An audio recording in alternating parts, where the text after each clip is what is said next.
Šiandien turiu tau pasakyti kažką, kas galbūt vieną dieną pakeis tavo gyvenimą. Žinai, aš jau daug patyriau, mačiau daug dalykų ir kartais žiūriu į tave ir matau tavo akyse tą spindesį, kurį turi tie, kurie tik pradeda suaugusiųjų gyvenimą. Bet tuo pačiu metu jaučiu ir lengvą šešėlį, kažką, ką taip pat atpažįstu iš laikų, kai buvau tavo amžiaus. Neramumą. Galbūt tu dar net nežinai, kas tai yra, bet aš žinau. Aš taip pat tai patyriau. Ir dabar žvelgdamas atgal aiškiai matau, kad šis neramumas buvo susijęs su vienatve. Vienatve, kurios tada gerai nesupratau, bet kuri tyliai augo. Taip kalbu apie vienatvę, bet ne apie tą vienatvę, kurią galbūt įsivaizduoji, ne tą jausmą, kai esi vienas tuščiame kambaryje. Ne šią yra lengviau išspręsti. Kalbu apie daug gilesnę, pavojingesnę vienatvę. Ta, kuri atsiranda, kai nors ir esi apsuptas žmonių, jauti, kad niekas tavęs iš tikrųjų nesupranta, kad ryšiai, kurie anksčiau buvo stiprus, pradeda blukti. Vienatvė, kai jauti, kad palaipsniui prarandi santykius, kurie tave palaikė ir nežinai, kaip tai nutiko. Kai buvau tavo amžiaus, kartais jaučiausi lygiai taip pat. Visada buvau užsiemusi savo gyvenimu, universitetu, darbu, draugais. Visada buvo ką veikti, visada kažkas skubaus. Bet buvo dalis manęs, kuri tarp viso to pradėjo jaustis vieniša. Ne todėl, kad aplink mane nebūtų žmonių, jų buvo. Bet pamažu pradėjau suprasti, kad santykiai, kurie man buvo tokie brangus, pradėjo keistis. Tai nebuvo tyčinis procesas, bet neišvengiamas. Darbas pradėjo reikalauti daugiau mano laiko, draugai pradėjo eiti savo keliais, ir staiga tie žmonės, kurie visada buvo šalia, tapo vis tolimesni. Žinai, turėjau labai brangią draugę. Teres. Mes buvome neatskiriamos. Valandas kalbėdavome apie viską ir nieką dalindavomės paslaptimis, baimėmis, svajonėmis. Tuo metu man atrodė neįmanoma, kad kada nors galėtume prarasti šį ryšį. Mes davėme viena kitai pažadus, kad nepriklausomai nuo to, kas nutiks mūsų gyvenimuose, visada būsime šalia viena kitai. Bet gyvenimas turi keistą būdą mus nustebinti ir pamažu šie pažadai ėmė nykti. Teresė gavo darbą kitoje šalyje. Aš taip pat vis labiau užsiėmiau darbu. Iš pradžių vis dar rašėme viena kitai laiškus, taip brangusis tais laikais dar rašydavome laiškus. Bet bėgant metams tie laiškai tapo vis retesni. Vėliau atsirado telefono skambučiai, bet net ir jie pradėjo retėti. Galiausiai vieną dieną suvokiau, kad jau daugelį metų nebuvome kalbėjusios. Ir būtent tada supratau vieną dalyką, kuris pakeitė mano požiūrį į gyvenimą, santykiams kaip ir gėlėms reikia priežiūros. Jei nepaliejame augalo, jis nuvysta ir miršta. Su draugystėmis yra tas pats. Aš neprižiūrėjau savo draugystės su Teresi. Ne todėl, kad jos nemylėjau, bet todėl, kad mane atitraukė gyvenimas. Ir ją taip pat. Abu manėme, kad vėliau turėsime laiko, kad draugystė bus pakankamai stipri, kad atlaikytų atstumą ir laiką. Tačiau klydome. Ir tai buvo skaudi pamoka. Ką tuo metu nesupratau, bet dabar žinau, yra tai, kad vienatvė įsitvirtina pamažu. Ji nėra kaip staigi audra. Greičiau ji panaši į rūką, kuris lėtai pradeda apgaubti viską aplink tave. Iš pradžių beveik nepasteb. Atrodo kaip lengvas diskomfortas, ilgesys kažko neapibrėžto. Bet laikui bėgant tas rūkas tampa tankesnis, tirštesnis, kol vieną dieną pabundi ir supranti, kad nebegali matyti to, kas tave supa. Pasijunti pasimetęs, nežinodamas, kaip atsidūrei ten. Prisimenu gyvenimo etapą, kai tas rūkas buvo ryškesnis nei bet kada anksčiau. Buvau apsupta žmonių, turėjau savo šeimą, darbo kolegas, bet jaučiausi visiškai viena.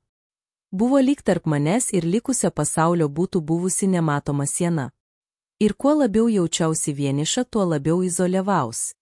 Neskambinau telefonu, atsisakydavau kvietimų išeiti. Maniau, kad atsitraukdama saugosiu save. Bet to, ko nesupratau, buvo tai, kad tai tik dar labiau pablogino situaciją.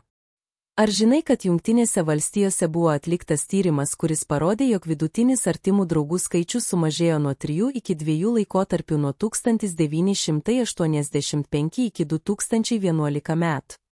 Tai galbūt neatrodo didelis skirtumas, tačiau tai tik didesnio reiškinio atspindys. Žmonės tolsta vieni nuo kitų. Technologijos, kurios turėjo mus labiau sujungti, iš tikrųjų dar labiau mus izoliavo. Manome, kad esame susiję per socialinius tinklus, bet šie ryšiai yra paviršutiniški. Kiek žmonių, su kuriais bendrauji socialiniuose tinkluose, iš tikrųjų žino, kas vyksta tavo gyvenime? Kiek iš jų būtų pasiruošę viską mesti ir išklausyti tave, jei tau reikėtų pagalbos? Tiesa yra ta, kad šiuolaikinis gyvenimas su visomis savo patogumais atitraukia mus nuo to, kas iš tikrųjų svarbu. Tapome tokie užsiėmę savo rutinomis darbų socialiniais tinklais, kad pamiršome apie tikrus ryšius. Pradėjome žiūrėti į draugystės kaip į kažką, kas gali palaukti, kažką, ką galime atnaujinti vėliau, kai turėsime daugiau laiko. Bet, brangusis, leisk pasakyti tau vieną pamoką, kurią išmokau: laikas yra klastingas. Mes visada manome, kad turime visą pasaulio laiką, kad galime viską atidėti rytojų. Tačiau staiga atsigręžę atgal suprantame, kad galimybės išnyko, kad tie žmonės, kurie buvo tokie svarbus, jau gyvena savo gyvenimus, o mes liekame užnugaryje. Prisimenu vienas kalėdas praėjus daug metų po to, kai Teresė išėjo savo keliu. Visi buvome namuose apsupti šeimos. Bet tuo pačiu metu jaučiausi keistai vieniša. Ne todėl, kad mano šeima nebūtų buvusi šalia, jie buvo. Bet jaučiau, kad kažko trūko. Pokalbiai sukosi aplink dalykus, kurie tuo metu man jau neberūpėjo, ir pradėjau suprasti, kad jaučiuosi vis labiau atitolusi nuo žmonių esančių aplink mane. Būtent tada supratau tikrąjį vienatvės poveikį. Tai nėra tik emocinė būsena, ji veikia mus būdais, kurių net nesuvokiame. Ar žinojai, kad lėtinė vienatvė yra tokia pat žalinga sveikatai, kaip ir kasdien surūkomas cigarečių pakelis? Tai gali skambėti perdėtai, bet tai tiesa. Vienatvė silpnina imuninę sistemą, spartina senėjimą ir netgi gali padidinti tokių ligų kaip Alzheimeris riziką. Bet baisiausia yra tai, kad kai vienatvė tampa lėtinė, ji gali pakeisti mūsų požiūrį į pasaulį. Mūsų smegenys, kurios yra tokios nuostabios, pradeda matyti pavojų ten, kur jo nėra. Pradedame nepasitikėti žmonėmis, klaidingai interpretuoti jų ketinimus. Manome, kad niekas iš tikrųjų nenori mūsų draugijos, kad nesame svarbus kitiems. Ir pamažu pradedame dar labiau tolti nuo kitų. Man taip nutiko, brangusis. Ilgą laiką gyvenau toje izoliacijos spiralėje. Ieškojau pasiteisinimų, kad neeičiau į susitikimus, neatsakinėčiau į draugų skambučius. Esu pavargusi, sakydavau. Bet giliai viduje jaučiau baimę. Baimę nežinoti, ką pasakyti, baimę nebūti priimtai, baimę nepriklausyti. Ir tai yra didžiausias vienatvės triukas, jį įtikina tave, kad darai tai, kas tau geriausia, kai iš tikrųjų tik dar labiau grimsti į izoliaciją. Kol vieną dieną supratau, kad taip tęstis negali. Negalėjau leisti, kad vienatvė apibrėžtų mano gyvenimą. Nusprendžiau, kad turiu ką nors daryti. Tuomet pradėjau daryti mažus žingsnius, kad ištrūkčiau iš šios spiralės. Paskambinau Teresei. Taip net po visų tų metų. Nebuvo lengva. Pirmasis pokalbis buvo keistas, beveik nejaukus. Bet pamažu vėl pradėjome rasti bendrą kalbą. Šiandien mes jau nebėra tos neatskiriamos draugės, kokios buvome jaunystėje, bet turime kažką labai svarbaus, draugystę, kuri atlaikė laiką ir atstumą. Ir žinai, ką išmokau iš šios patirties? Kad niekada nėra per vėlų vėl užmegzti ryšius su tau svarbiais žmonėmis. Niekada nėra per vėlų dėti pastangas ir vėl puoselėti santykius. Tačiau taip pat išmokau dar vieną svarbų dalyką: negalime leisti, kad baimė mums trukdytų atverti širdis. Baimė būti atstumtam, baimė nebūti priimtam, šios baimės yra žmogaus dalis, bet mes negalime leisti, kad jos mus valdytų. Dabar noriu, kad sustotum akimirkai ir pagalvotum apie savo pačių santykius. Kiek tavo draugysčių yra iš tikrųjų gilios? Kiek iš šių žmonių tikrai pažįsta, kas tu esi, tavo baimes, tavo svajones, tavo nesaugumą? Ir dar svarbiau, kiek iš šių žmonių tu pats stumi tolyn, net nesuvokdamas to. Tiesa yra ta, kad gyvenimas yra trumpas, trumpesnis nei įsivaizduojame. Ir galiausiai, kas iš tikrųjų svarbu, nėra tai, ką sukaupėme, bet žmonės, su kuriais dalijame savo kelionę. Geriausios mano gyvenimo akimirkos nebuvo tos, kai pasiekiau sėkmę darbe ar įgijau ką nors materialaus. Jos buvo tos, kai buvau apsupta žmonių, kuriuos mylėjau, kurie iš tikrųjų mane pažinojo ir kurie buvo šalia manęs, nepaisant visko. Dabar leisk man papasakoti dar vieną istoriją, tai, ko niekada niekam nesu pasakojus. Žinai, kai man buvo apie 30 metų, laikotarpiu, kai labai daug dirbau, nutiko kai kas pakeitė mano požiūrį į draugystės. Prisimenu vieną naktį, kai dirbau iki vėlumos. Buvau praradusi laiko pojūtį, biuras buvo tuščias, o tyla buvo kurtinanti. Staiga suskambo telefonas. Tai buvo Joana, kita ilgametė draugė, su kuria jau kelis mėnesius nebuvau bendravus. Ji paskambino iš niekur ir paklausė, ar nenorėčiau išeiti pavakarieniauti. Tuo metu mano pirmoji reakcija buvo atsisakyti. Buvau išsekusi, dar turėjau pabaigti darbą, ir tiesą sakant net nebeprisimenu, kaip buvo būti su Joana. Bet dėl kažkokios priežasties sutikau. Išėjau iš biuro ir nuėjau susitikti su ja.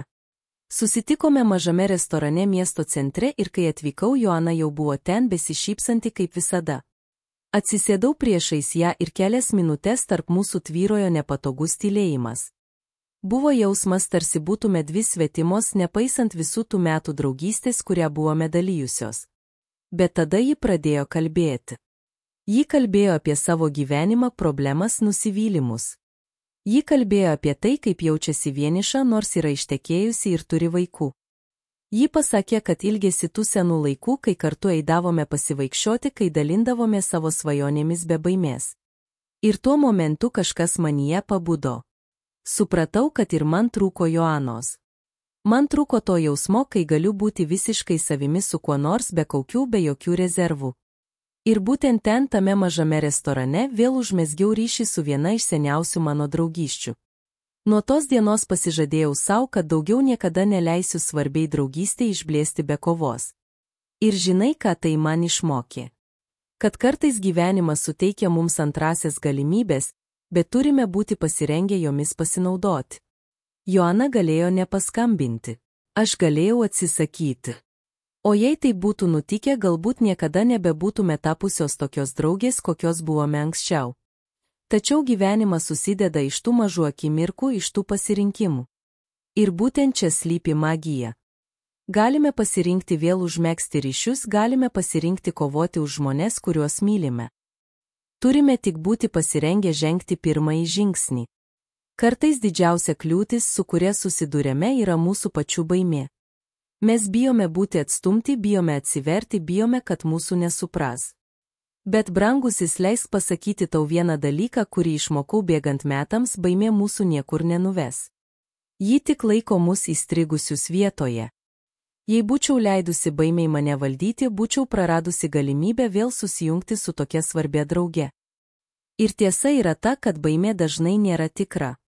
Tai tik mūsų proto sukurta kliūtis, kurią statome tam, kad apsisaugotume. Bet galiausiai ši kliūtis mūsų neapsaugo, ji tik dar labiau mus izoliuoja. Ir tai, ką noriu, kad suprastum, yra tai, kad gyvenimas per trumpas, kad leistume baimiai mus valdyti. Jei yra kažkas, kurio tau trūksta, paskambink tam žmogui. Jei yra draugystė, kurią nori atgaivinti, padaryk pastangų. Nelauk, kol laikas viską išspręs savaime, nes laikas brangusis nelaukia nieko. O galimybės, kurias turime šiandien, gali nebebūti rytoj. Leisk man pasidalinti dar vieną istoriją, kuri mane giliai sukrėtė. Tai buvo prieš maždaug 20 metų, kai mano vyresnysis brolis, tavo prosenelis, išgyveno labai sunkų laikotarpį. Jis visada buvo labai uždara asmenybė, nemėgo kalbėti apie savo jausmus. Bet aš žinojau, kad kažkas buvo negerai. Jis tapo tolimas, vengė šeimos susitikimų, o net ir būdamas šalia atrodė, kad jo mintys klaidžioja kažkur kitur. Bandžiau prie jo priartėti ne vieną kartą, bet jis visada atstumdavo mano pastangas su šypsena ir kokiu nors pasiteisinimu. Taigi vieną dieną nusprendžiau, kad nesitrauksiu. Nuėjau į jo namus be jokio išankstinio įspėjimo. Kai jis atidarė duris, iš karto supratau, kad kažkas buvo rimtai negerai. Jis buvo išblyškęs su giliais ratilais po akimis, o jo akys spinduliavo liūdėsi, kurio niekada anksčiau nebuvau matęs. Atsisėdome svetainėje ir pirmasias minutės jis beveik nekalbėjo. Bet aš nepasidaviau. Tęsiau pokalbį, klausiau, kaip jis laikosi, rodžiau, kad man rūp. Ir galiausiai jis atsivėrė. Tavo prosenelis prisipažino, kad jautėsi visiškai vienišas. Nors buvo apsuptas žmonių, jis jautė, kad niekas jo iš tikrųjų nesupranta, kad niekam jis iš tiesų nerūp. Jo vienatvė buvo tokia stipri, kad jis net galvojo, jog nebėra prasmės gyventi. Jo žodžiai man smogė lyg kumštis į pilvą. Žinojau, kad jam buvo sunku, bet niekada nesitikėjau, kad situacija galėtų būti tokia rimta. Tuo momentu supratau, kad vienatvė gali būti pražūtinga ir kad dažnai žmonės esantys mums arčiausiai kenčia tyliai nepastebėti. Likau su juo visą tą popietę, o per ateinančią savaitę stengiausi būti visada šalia. Skambinau jam kasdien, kviečiau jį pietauti, stengiausi parodyti, kad jis nėra vienas. Pamažu tavo prosenelis pradėjo atsigauti. Nebuvo lengva, bet jis sugebėjo išlipti iš to vienatvės prarajos, kurioje buvo atsidūręs. Ir žinai, ką jis man pasakė po metų? Kad paprastas faktas, jog tą dieną pasirodžiau prie jo durų, pakeitė viską. Kad būtent tuo momentu jis suprato, jog kažkam tikrai rūp. Ši patirtis pakeitė mano gyvenimą. Ji parodė, kad dažnai žmonės, kuriuos labiausiai mylime, kenčia, o mes to net nepastebime. Ir tai mane išmokė būti dėmesingesnė, aktyviau dalyvauti santykiuose. Nes galiausiai svarbiausia yra būti vienas kitam šalia. Nėra nieko svarbiau už tai. Noriu, kad tai prisimintum, santykiai, kuriuos kuriame per gyvenimą, yra tie, kurie mus palaiko sunkiausiais momentais. Ne materialūs dalykai, ne profesinė sėkmė, o žmonės, kurie mus myli ir kurie yra šalia, nesvarbu, kas nutiktų. O šiuos santykius reikia puoselėti, jais rūpintis.